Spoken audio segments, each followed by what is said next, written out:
Boas notícias para o São Paulo em relação a patrocínios. No vídeo de hoje do canal do Nicola, vou te atualizar sobre parcerias para o ombro e para as mangas do uniforme do tricolor. Bora falar também sobre Gabigol, que história é essa de que ele pode ir parar no Everton da Inglaterra? Vou falar ainda sobre Mosquito. Corinthians terá de comprar os direitos econômicos do Mosquito. Vou te apresentar todas as cifras desse negócio. Para completar, Lucas Prato recusou a oferta do Vélez Sarsfield. E na Argentina já elegeram um favorito para contratar o atacante. Bora falar ainda sobre Vasco, muito perto de um patrocínio master, as últimas de Fluminense e Grêmio que entraram em campo, abrindo as oitavas de final da Copa do Brasil. Para finalizar, só queria contar que o Grêmio está em busca de um reforço na Europa e de uma venda também para o velho continente.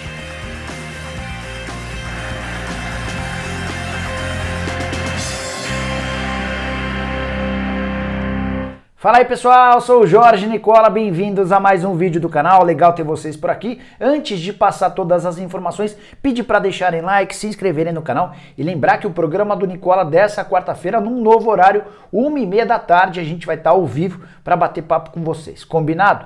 Bom, bora começar esse vídeo, não sem antes dividir uma última dica super importante. Bora falar que todo esse conteúdo é um oferecimento de Brasino 777, casa de apostas esportivas que te oferece 200% de bônus. Antes de falar sobre o bônus, deixa eu dar uma sugestão para os jogos dessa quarta-feira da Copa do Brasil. Que tal fazer uma múltipla, aquela aposta que você soma mais de um resultado? Eu, se fosse você, apostaria na vitória do Atlético Paranaense contra o Atlético Goianiense, do Santos contra a Juazeirense e do Atlético Mineiro contra o Bahia.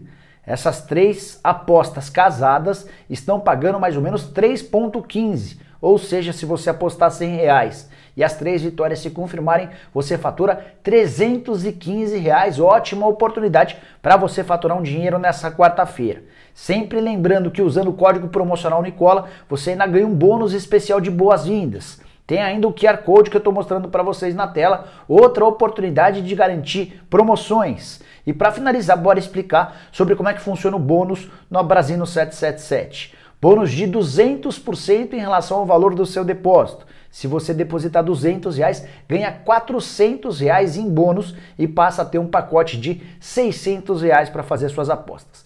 Vou deixar no comentário fixado o link do Brasino 777 para você se divertir e apostar muito bem. Bora começar o vídeo falando sobre Grêmio e Fluminense que abriram os trabalhos das oitavas de final da Copa do Brasil. Ambos jogaram nessa terça-feira e conseguiram resultados distintos. Fluminense foi a Criciúma e perdeu para o time da casa por 2-1. O detalhe é que o gol do Fluminense, quando o clube perdia por 2-0, nasceu de um pênalti absolutamente maluco. E o árbitro de vídeo estava à disposição do árbitro em campo e não anulou a marcação de pênalti. Os gols do Criciúma, o primeiro marcado pelo Igor aos 40 do primeiro tempo, Felipe Matheus de pênalti fez aos 21 do segundo tempo 2-0 para o Criciúma. Logo depois, 5 minutos depois, para ser mais preciso, o Abel Hernandes aproveitou a cobrança de um pênalti duvidoso, um pênalti que não existiu, para diminuir a diferença e colocar o Fluminense de volta na disputa. No outro jogo dessa terça-feira, o Grêmio foi a Salvador e fez 3-0 no Vitória. Tranquilidade total nesse triunfo, os gols do Grêmio marcados pelo Ricardinho aos 31 do primeiro tempo, Léo Pereira aos 9 do segundo tempo e o Diogo Barbosa já nos acréscimos. O Grêmio só não se classifica se perder por 3 ou mais gols de diferença. Se perder por 4 gols de diferença na volta, se perder por 3, vai para os pênaltis. Vale lembrar que na Copa do Brasil não há o gol fora de casa como critério de desempate. Além disso, queria contar para vocês que o Grêmio tem se mexido no mercado em busca de um meio-campista. O tricolor gaúcho que tentou nos últimos dias a contratação do Júnior Urso no Orlando City, não rolou. Tentou o Paulinho, que acabou se acertando com o clube saudita. E as negociações mais próximas nesse momento são com o Hernani, ex-volante do Atlético Paranaense, que nesse momento defende o Parma. O Parma foi rebaixado para a segunda divisão na Itália, não tem condição de bancar os salários do Hernani e o Grêmio negocia a possibilidade de um contrato por empréstimo de uma temporada.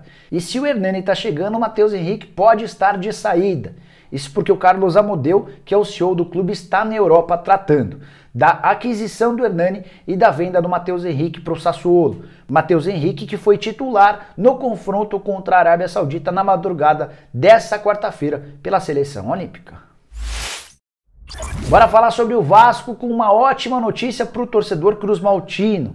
A Betano deve ser anunciada nos próximos dias como o novo patrocinador master do clube e vai pagar cerca de 10 milhões de reais pelo contrato de uma temporada. Betano que já patrocina em território brasileiro o Fluminense e o Atlético Mineiro.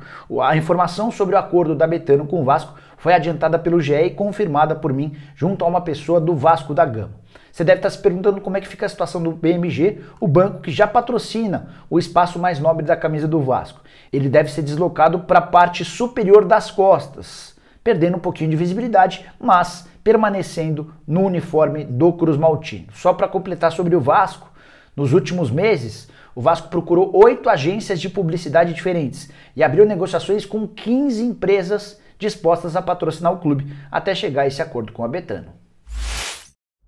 Bora falar agora sobre Lucas Pratto, repercutindo uma informação que vem da Argentina. Por lá asseguram que o centroavante, que se recupera de uma fratura na tíbia, recusou a proposta do Vélez Sarsfield. Tudo porque tem a pretensão de jogar no exterior e por exterior entenda o Brasil. Também na Argentina a especulação existe em cima de que ele vai se acertar com o Atlético Mineiro nos próximos dias. Quem acompanha o programa do Nicola diariamente vai lembrar que eu recentemente mandei uma mensagem para um dirigente da minha confiança no Atlético. E ele não descartou a contratação do Lucas Pratto, embora tenha feito a ressalva de que o argentino só vai estar à disposição a partir de outubro ou novembro, ou seja, praticamente só vai estar liberado para jogar no ano que vem. Qual que pode ser a estratégia do Atlético em relação ao Pratto? Acertar um contrato por agora, mas só começar a pagar o salário dele a partir do momento em que ele estiver à disposição. Pratto que rescindiu recentemente o contrato com o River Plate e está livre no mercado. Só para completar sobre o Atlético Mineiro, o Galo tenta a todo custo convencer o Marrone a aceitar uma proposta do Midland, da Dinamarca, oferta de 4,5 milhões de euros, que já foi aceita pelo Galo, mas o Marrone tem resistido. Ele diz que não quer jogar no futebol dinamarquês. Para quem gosta de informação exclusiva, aqui vai mais uma. Corinthians terá de pagar pelos direitos econômicos do Gustavo Mosquito. Vou te explicar direitinho essa história.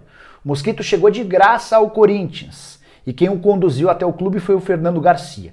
O acordo entre o empresário e o Corinthians previa que o Timão só pagaria pela compra dos direitos econômicos do Mosquito caso ele completasse 60 jogos. Se não rolassem os 60 jogos, o Corinthians não precisaria desembolsar qualquer centavo e se pintasse uma proposta, caberia ao Fernando Garcia vendê-lo. O Corinthians ficaria só com um percentual de vitrine, a famosa taxa de vitrine. Pois saiba que na vitória contra o Cuiabá na última segunda-feira por 2-1, o Mosquito completou 60 partidas com a camisa do Timão.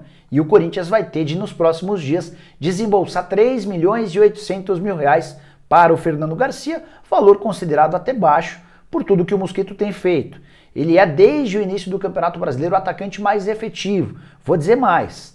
É o jogador do Corinthians mais produtivo desde o início da competição nacional. 3 milhões e 800 mil por um jogador que certamente está se valorizando. Isso pode render uma boa grana. O grande problema é desembolsar ou tirar 3 milhões e 800 mil reais do caixa nesse momento de enorme dificuldade financeira.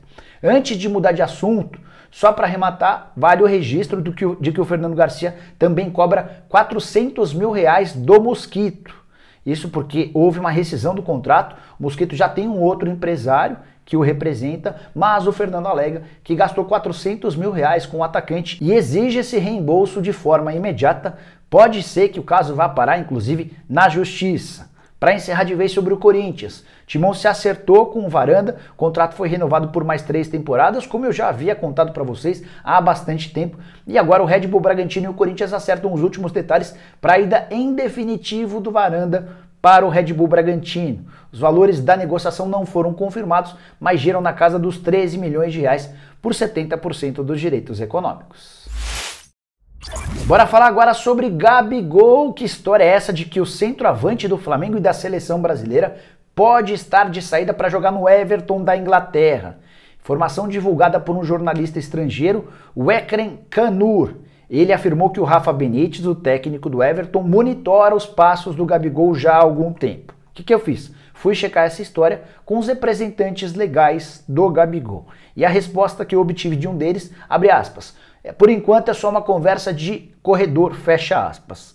Quis entender que história é essa de conversa de corredor. Pareceu bem vazia essa resposta, né?